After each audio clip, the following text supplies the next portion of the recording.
girl. Today we are talking all about traveling with littles, so traveling with babies, toddlers, and little kids. I'm going to share with you all of my tried and true products, tips, and tricks that have made traveling with our kiddos so much easier. My little kids currently are 2 and 7, so we're still in that toddler and little kid phase. And there's so much that goes in with traveling with kids, whether it's a simple day trip or it's a multi-overnight trip. There are so many things that can go wrong and so many things you can forget. So we're going to go through all of these areas and things that I found that have just made my life easier and made less mess for our family or less hassle. In today's video, all of the products I talk about, I am going to either be adding photos to the screen or showing you video clips of the items versus pulling them out right now in front of you. So I'll make sure you're able to see what the items are I'm talking about, and I will do my best to link everything below in the description box. So let's jump on in. The first section we're talking about is packing. Now, packing to travel with little kids, there's so much you need to bring, whether it's babies, toddlers, or littles. So let's jump into my tips and tricks. The first one that I did not start doing until this last year is packing cubes. Now, packing cubes have made life so much simpler because I'm able to pack the boys' clothes separately into those different cubes. They're nice and organized. I can organize and put just all of their pajamas and overnight diapers for my toddler into one. It has made organizing our suitcase, because I will often try to attempt to put all 4 of us into one large suitcase. It's made it so much easier to find what I need when I need it by using those packing cubes. Now, my next packing tip is wet bags. If you've watched videos on my channel before, especially my baby registry series, I talk about all the time that I love wet bags. And for packing, they're also super helpful as well. I'll often have a wet bag in my diaper bag, whether that has a spare clothes in it, or I'll have a wet bag that has all their snacks. We also use wet bags for cups, like toddler sippy cups. This is really great when you're traveling and you don't have the availability to clean the cups, or you're leaving somewhere, you have one cup that is dirty that they just finished with. You can throw it in the wet bag and not have to worry about it leaking out onto anything. It just makes life cleaner, in all honesty. I love the wet bags. They're great also if one of your kiddos gets sick. You can put the sick clothes in there and they're not going to get the grossness onto anything else. So wet bags have been amazing for packing. Now let's talk about spare clothes. Oh my goodness. I swear now we never go anywhere without spare clothes to my kids, because those boys can get into everything. So I have a few ways we do spare clothes. We do keep a diaper caddy in the back of our car. Now this is there year round, and I will update the clothes in it every once in a while.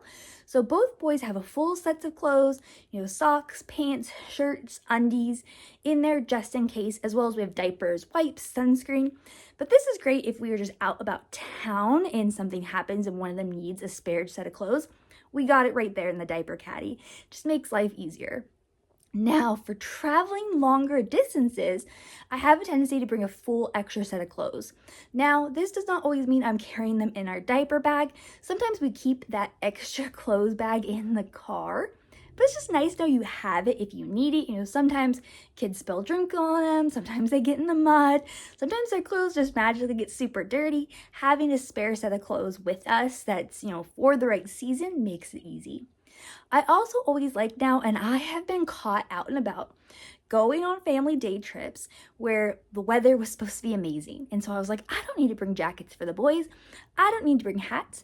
And by the time we got to the destination, the weather changed and it is super windy and chilly. Then I had to purchase hats for the boys and take out jackets, and it was complicated. So now anytime we are going on a day trip, I bring that spare clothes bag that stays in the car. So it has a full set of clothes for the boys, socks, pants, shirts. It has a jacket in there, often a windbreaker, because a lot of times it'll even be nice weather, but it's too windy, so a windbreaker comes in handy. And then a hat, depending on the season, a baseball hat or a beanie. But I like to just have those things be prepared. I swear when I am over prepared, nothing bad happens, and that one time I'm not prepared, something goes wrong. So spare clothes bags, having those extra items, even if it's just a day trip, has made less worrying for me, and also I'm prepared for all situations with my boys with their clothes. Because even going to the pumpkin patch, they get super dirty. And the other time we went with one of my boys, he was just covered in dust head to toe from the tractor ride and running around things. It was nice just to change him real quick and not get all that gunk on his car seat, and then I had to clean the car seat. So it's really nice just to have that spare change of clothes, even if they're not getting sick on themselves, they're not getting disgusting, but a way to keep their car seats cleaner is always a bonus. Now, this next thing is something I will not travel overnight without. I have a family travel first aid kit. Now, I started this years ago when my oldest was super young, because where my family lives, we do not have a 24-hour pharmacy, and my parents, I don't expect them to keep children infant Tylenol in their house because we're only there 3 times a year and it's gonna get expired. So I started always carrying with us a travel first aid kit, and it has the basics in it. It has Tylenol, it has the little syringes, I have Band-Aids in there.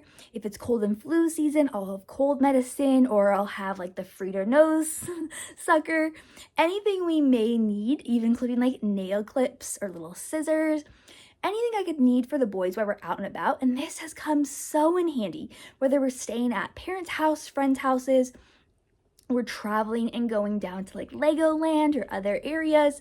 It's just nice to have what you need. It saves you from going out in the middle of the night if you suddenly need medication. I'm able to easily clip their nails and not try to do it with adult nail clippers, which don't always work well when you're trying to do little tiny fingers. It just comes in handy, and honestly, it's not that big, and so it doesn't take up a lot of space for me to throw it in the suitcase and just have it just in case. Now let's talk about pottying. We all know with toddlers and little kids, they don't have big bladders. And so some things that have made our life super easy is, first, always scheduling potty breaks. Now, potty is gonna happen. Sometimes it's gonna happen unexpectedly, but for us, we try to break up any big trips. Anything over 2 hours, we make sure to have a potty break, whether that is us changing a baby or toddler's diaper so they're not sitting in any mess, whether that is for our young son who's 7 to make sure we have an opportunity for him to go to the bathroom. Having those planned breaks also gives them something to look forward to. We have a tendency when we're driving down to my parents' house, which is 4 hours away, to stop at about the midway point, and we'll stop at a Target so that we can get out, everybody can go potty, fresh diapers, and then we'll go and like do a lap around the store. Now, oftentimes the boys end up wanting to go in the toy section, so I will take photos of things they want to add to their Christmas wish list. You know, the goal is not to be purchasing things, but it gives everyone the opportunity to go to the bathroom, to stretch their legs before we get back in the car and get them reset up with snacks and whatever they need. So scheduling breaks can be super helpful if you're going super far, knowing where you could stop. I always recommend stopping at a shopping center. It's just a bit safer, and then you have the opportunity to walk around a store if you all need to stretch your legs. Now, 2 things that have made it great for potty training little kids on the go, but also if your kids are potty trained. The first thing is a car potty. Now, we love our car potty. We call it our penguin potty.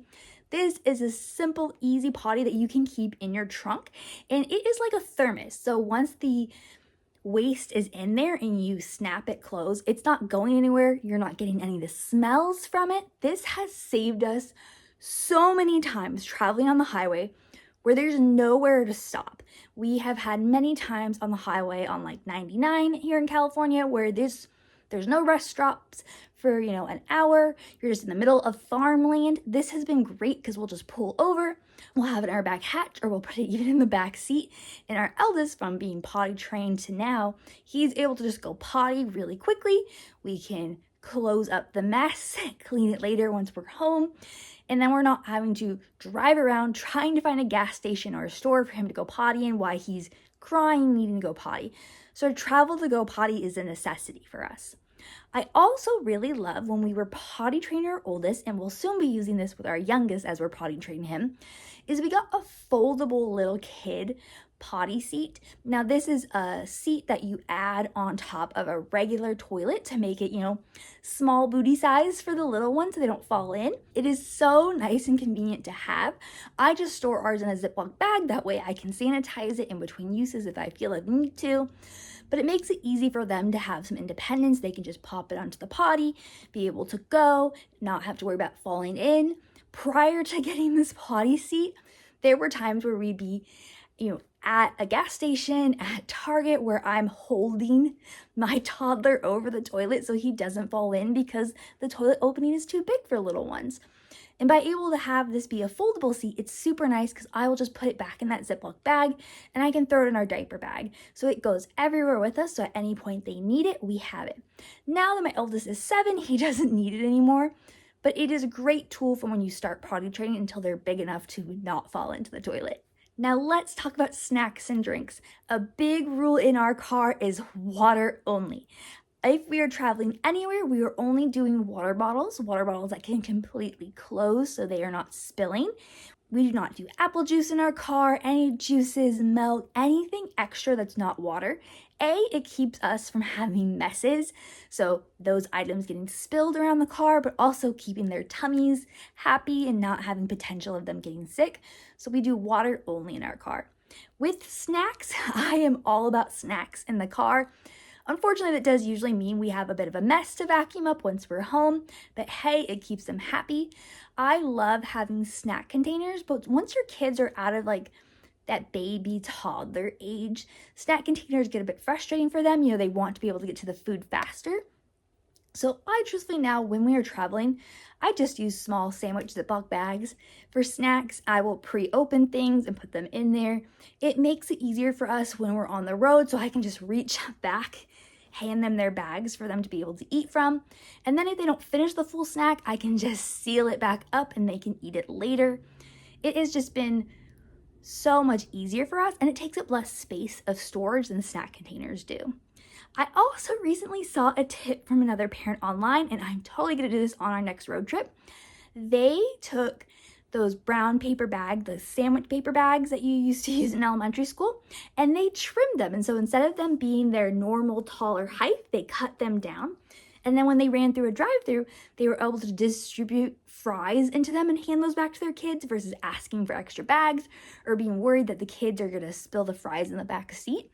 And so I definitely will be using that if we do, fast food in our car. It's a great solution so that you can keep everything in that container and it's not handing them their chicken nuggets, handing them their french fries, and the opportunity for them to spill everything. You can just put it in one of those brown paper bags, cut down a little bit, and it keeps it all in the same place. So I'm gonna try that on our next road trip. Now let's talk about car sickness. Unfortunately, my oldest was blessed with getting car sick anytime we're driving the car over an hour, and these are the things that have worked best for us. Number one is getting Gravol. That has been our best anti-car sick medicine. I typically order it off Amazon because it's for a better price and I can usually find it in stock. And then we just use one of those little medication syringes, usually that used to come with Tylenol, to be able to administer it in. It's best used if you administer it about an hour before you get in the car, and it does last. We've gone on road trips where it's lasted 6+ hours, so we're not needing to redose him that often, but anytime we're getting in the car for over more than an hour, we give him a dose of that just to make sure his tummy stays settled. Now, the times that we have forgotten it, or we thought he outgrew his car sicknesses, and then it came back, we have found that just ordering vomit bags have made such a difference. And so now whenever we're going on long car rides in the car, we will have one next to him so he has it easily available. And the vomit bags make it easy that he can get sick into that bag if he needs to. And it comes with the ability to close it up. So you're able to close it up right away if they're done using it and you're not able to get somewhere where you can throw it away so that all the mess is contained, it's not all over them. It doesn't work as well with like a toddler because, you can't expect a 2-year-old to hold that and get sick into it. But if you're able to help them or someone else is able to help them, it's just a way to collect that mess without it getting everywhere. Now, with car sickness, this is also where wet bags come in handy if they do get sick all over their clothes. Why I like using wet bags in our diaper bag for, carrying cups or carrying snacks is I can easily just remove those items and then use that wet bag to put the soiled clothes in so that they're not sitting in their soiled car sick clothes. And I can just have them in that wet bag and easily throw all of that in the wash later on when we get home to clean it up. Now, because our eldest is prone to car sickness, We do keep what I call a car sickness kit in our car. I actually have two. I keep one up with me in the passenger seat, and I keep one back with him where he could reach it if he needed to. And that is where we keep those car sickness bags, so those vomit bags. I always keep wipes in it, so baby wipes, so if we need to clean up his mouth or clean up any areas. And then I always keep some folded up paper towels, just in case we need some dry paper towels to clean up anything. This just keeps all the cleaning items in one container, so it's easy for us to grab if we need to help him. We did start having a rule in our family when he started to first get car sicknesses when he was about 18 months old, which was really rough having an 18-month-old that would get car sick all the time, is we have the rule of no loveys and no blankies in the car with them. They stay in bags, whether in the back of our car or up with me. We'll do blankies if it's the middle of the night, but I do not allow their stuffed animals, their loveys, to sit in the car seat with them, because if they get sick, it's gonna get sick all of that lovey. And especially if you're traveling and you don't have access easily to a washer and dryer to clean it, it doesn't make for a fun time for anyone, and your little one doesn't love you having to take their lovey for a while and clean it up. So that has been a rule in our family. We will avoid blankets unless we're traveling overnight, and then loveys stay packed away to stay safe from vomit and from crumbs from snacks or spilled water from their water bottles. We just keep them safe back in our car. Now let's talk about entertainment in the car. We do not do iPads in our car. I get sick from looking at screens in my car, and I just have decided we're not even gonna risk that with the boys.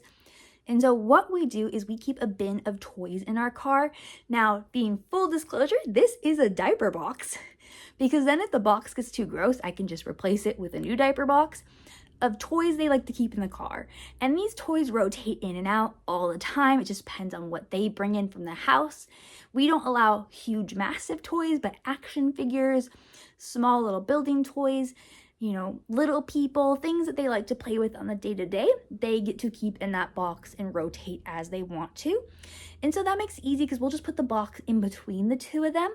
My oldest is in a booster seat, my youngest is in a car seat. They're both able to grab into the box and get what they want.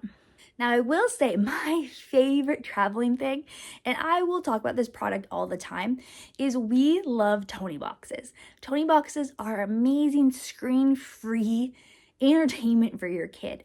My boys both have their own Tonie Box, and we got carrying cases for them. So when we go on longer car trips that are 2+ hours, we bring their Tonie Boxes. So they have their carrying case, which has their Tonie Box in it. It has their Tonies, and it has headphones. And this allows them to control what they're listening to, whether they want to listen to storybooks on their Tonie or they want to listen to music. It just gives them that freedom to have some different entertainment, especially when they're tired and it's the evening and we're traveling home. It's screen-free, but it provides that entertainment for them. I also went and bought a headphone splitter, so if my boys are wanting to listen to the same Tonie together, we can put in that headphone splitter and plug in both their headphones so they can listen to the same Tonie together, and then we're not all having to listen to it in the car because they both still have their headphones on. It has made such a world of difference. I love Tonie Boxes for traveling. I love them for here at home. My boys typically will listen to them while they play, or they'll listen to something while they fall asleep. I do recommend, if you're traveling with Tonies, what I like to do is prior to leaving the house, before we've even gone out to the car, I will take a photo of all the Tonies that my oldest son is packing and bringing with us, and all the Tonies that my youngest is taking with us. So that way, if we're traveling and we're traveling to multiple locations, like a few years ago, we went to Legoland and we stayed in multiple different hotel rooms over different days, I was able to check before we left every single hotel room that we had all of the Tonies with us and we didn't leave any behind. Tonies nowadays are $15 to $20+, and I don't want to lose them. So having that photo on my phone made it really easy for us to know exactly what we had and that we were gathering and bringing them with us every time we changed locations. Now, our last section to talk about is all about travel sleep. Now, sleep in new situations for your little ones can be really rough, but there's also ways to make it pretty easy. Now, with both our boys, we opted not to actually use a crib with them as babies, and we just used pack and plays. And this worked out fantastically because at my parents' house and my husband's parents' house, they both also had pack and plays. So when we traveled to either of their houses, the boys completely felt comfortable as we were able to just bring their bedding with us. and they were in a safe place. It was exactly the same as their bed at home, which worked out really well. When we've traveled to hotels that have pack and plays, we actually bring a portable mattress with us that goes into the pack and play. We do use a pack and play specific mattress at home to make the bed more comfy. And so getting the travel mattress really made a difference if we were staying in hotels. The Hiccapop, I hope I'm saying that right, travel pack and play mattress, it actually just rolls up into its own carrying case. This came in handy for multiple times when we were staying in hotel rooms because it is smaller than the mattresses we'd have at home in their pack and plays, but it gave them that extra cushion in the pack and play, so then they were able to be comfortable if we're staying in hotel rooms. Anytime I'm traveling with my kids with the pack and play, we do bring all their own bedding, so their own mattress protector, sheet, blankie, pillow. That way they just had everything that was familiar from home. And actually we could fit all those items into the travel mattress bag. So it was really nice. We'd get to the hotel that I could just pull everything out together in one bag or put it back in one bag really easily. Now for us, even when, anytime a hotel did provide bedding for the pack and play, I still brought our own for that comfort level. But I do want to give a big shout out to Legoland, California. I really appreciated with them when we went there and we requested a pack and play. They went and brought it to our room. They set it up. And they had a slight thin mattress in it as well as sheets on it already. And I just felt that was amazing customer service. So big shout out to Legoland, California, because I had already brought all those items, knowing what our typical routine was using pack and plays at hotels. And it just made it so much nicer to have it already set up for us, and they already are prepared with bedding. I love that Legoland goes that extra step beyond for parents. It is truly a family-friendly environment when you stay at the Legoland hotels. If you're going to Legoland, I always recommend staying at their hotels. It is a little pricey, but the experience your kids have, it's just so worth it. Now, the last thing I want to talk about is night lights. We use 2 different night lights in our house. The first is our egg lights. These are lights that we start using when they are babies, and then it kind of grows with them. What I love with these is they are fully dimmable, and you can choose between white light and yellow light. They're great for if you're feeding baby in the middle of the night, but also great with toddlers when they need a little extra light. Or if you're going in there in the middle of the night and you change their diaper, you can up the brightness to be able to see things more in the room. And as my kids got older, we have used them for traveling because they're so easy and they hold a charge. So you can keep them on the charging pad, or you can take the little light off of it, carry it around to where you need it.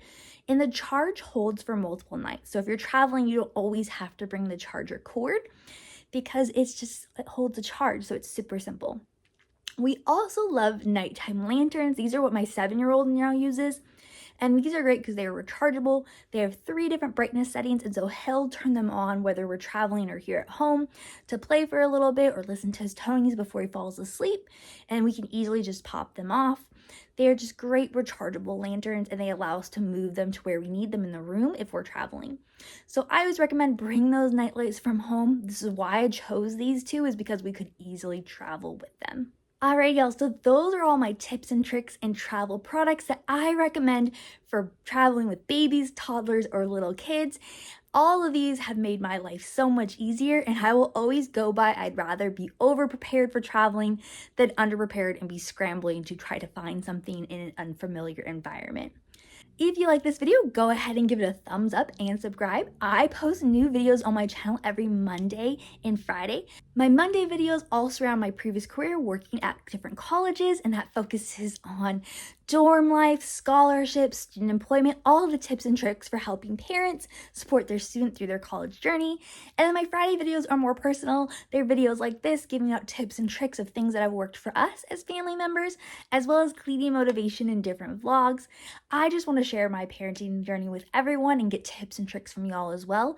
So if you have any travel tips for traveling with babies, toddlers, little kids, please add them down to the comments below so we can share them all together.